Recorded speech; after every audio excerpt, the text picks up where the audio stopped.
So, I mean, this is very interesting to me.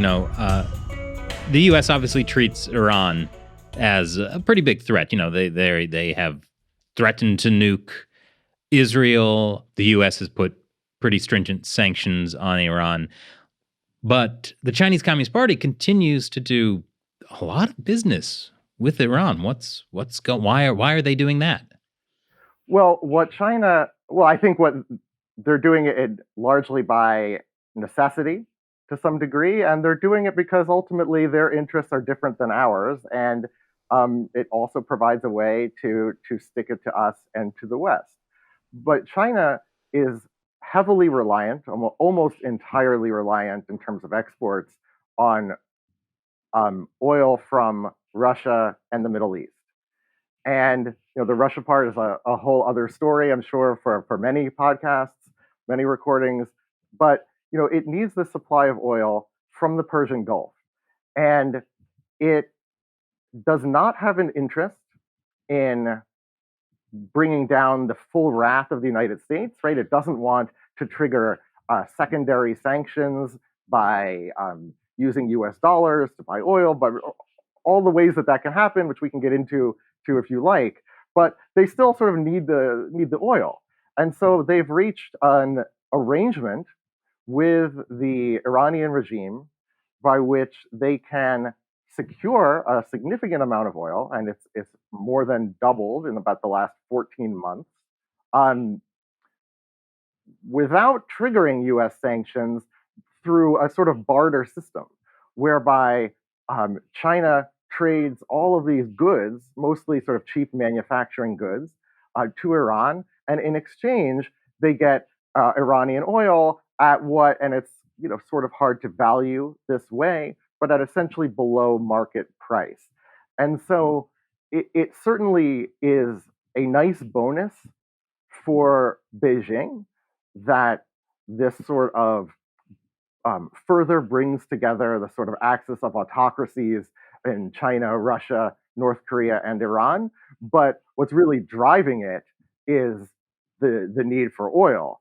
And that same need also makes it very difficult for China to get as close to Iran as Iran wants, and probably as China wants as well. Because Iran is not the only source of oil, and they cannot depend entirely on Iranian oil. So there's I think a lot going on there. So I have a question about this barter system. So normally, globally, oil is paid for in US dollars, even between non-US countries, right? But Iran doesn't want China's renminbi, right? Because they can't spend it on anything other than Chinese goods anyway. So they're getting all this cheap stuff. But even though that maybe technically, because it's a barter thing, doesn't violate sanctions, but like it in the spirit of violating sanctions, right? I mean, like it's kind of the same thing, isn't it? I mean, shouldn't the U.S. see it that way? Oh, for sure. I mean, look, it absolutely violates the spirit of the sanctions. I think there's no question about it. Whether it violates the letter of the sanctions, frankly, is a bit unclear. And I think that the CCP capitalizes both on that lack of clarity and on the fact that they realize, and so far, I think correctly, I think the evidence shows correctly, realize that the U.S. is not going to react in a dramatic or significant way to that trade. And so, and I think that there are a few reasons for it. I think we can't overlook the fact that to a certain degree, and I think this is I might have a different order of policy preferences, but to a certain degree, this actually benefits the US consumer, because if that oil were entirely off the market, which it is supposed to be, right? But if it were, that would mean that China would have to source about 1.2 million barrels of oil a day from other sources that us and our allies also rely on, and that would drive up the cost for the US consumer. So I think I think it's a tricky sort of game for Washington to play. I don't always agree with the way they do it, nor do I always disagree. But I think there's no question that that it goes against at least the spirit of the sanctions. Well, I guess like on that point, it's the same thing with the sanctions on Russia. How you can't sell weapons to the Russian army, but if a Chinese company gives a Russian company weapons, then that's okay. Or it's almost like if we're sanctioning Russia, right? And then Germany like trades bullets and body armor for natural gas or something, right? Well, like, I mean, I'm not. That's not actually happening. But it's like a little less a, direct in a certain sense because Iran's not like the U.S. is not like fighting Iran, right? But I mean, it's still like using a barter to completely violate the intention of the sanctions. That's right. But of course, the other difference between the example that you give is that in this case, both Iran and China are U.S. adversaries, and so they both have an incentive to make this situation work in some sense on its merits from both sides, and they have a shared interest in having some sort of negative impact on the U.S. and our regional and global allies and partners in a way that a situation like Germany and Russia wouldn't, where it's a little bit more delicate. This, Iran would like this to be much more overt. They certainly would be more than thrilled to get payment in US dollars. But it's China that is a bit more cautious because, they are trying to push the limits as far as they can without crossing a line that forces the US to react in some way. And in particular, what they want to avoid are US secondary sanctions on the major Chinese banks. And because ultimately, the U.S. is ultimately, and in my personal view, I would say a bit unfortunately, the U.S. is a significantly bigger market for China. And so, yeah, they want to do business with Iran. They want Iranian oil. They want to undermine the U.S. position in the Persian Gulf, but they also like our money. I like our money too. Yeah, and we have a lot more money than does Iran. So one thing you mentioned earlier, just to add to make matters worse, what you said is true, or has been true up until this past summer, right? Where up until this summer, the only way you could buy oil on the global market was in US dollars.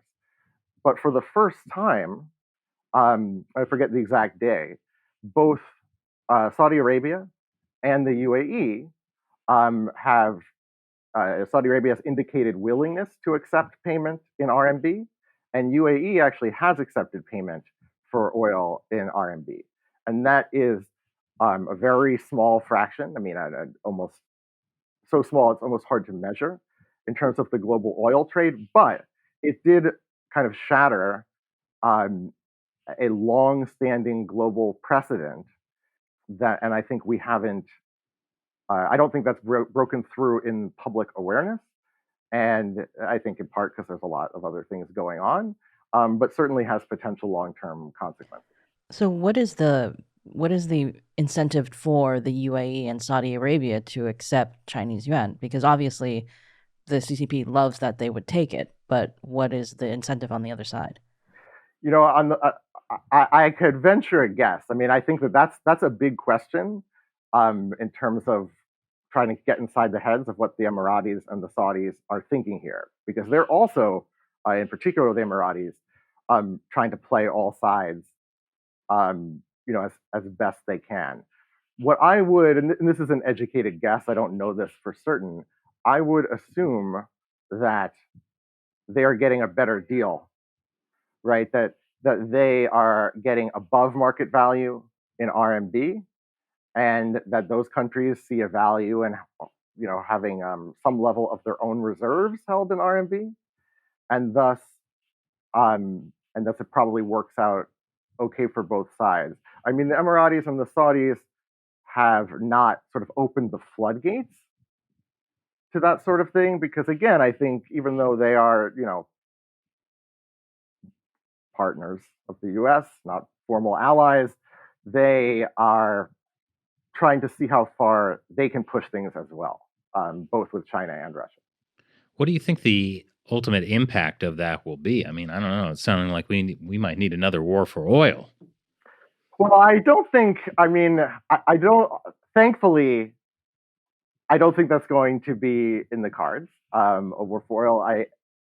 In part, that's due to lack of appetite in the U.S., but also we are not reliant on the Middle East for our own oil supply, right? We are reliant on it to keep the global price down and to not cause tremendous economic harm inside the US. But we're going to have access to oil pretty much no matter what. And the US has been, we do import some oil, but we have been almost entirely energy independent since around 2015. And so this is really, for us, it's about keeping the price down, not so much about access. And so we're not going to, I think the American public even would be much more willing to tolerate higher prices and not a war for oil than they would, a war in the Middle East. But in terms of the global oil price, doesn't OPEC essentially set the price? Like they collude to set the price in a way that would be illegal if it was like companies in the US. But when it's OPEC and it's international, they can essentially price fix, which means that it's not entirely dependent on the supply and demand, but rather what they think they can get away with charging. This is true, but it's less true than it used to be. And that's primarily for two reasons. One is the ability of the US and other major consumers, including China, to produce a tremendous amount of their own energy. It's just that both China and the US, well, not so much the US, but China needs so much more than it can produce. But still, the ability to produce more has gone up. And and for OPEC to function that way, it also requires those states to get along and to reach agreements on how to do that. And that does happen, but it doesn't always happen. Is there tension in the Middle East? Tension in the Middle East. Who ever heard of such a thing? I know.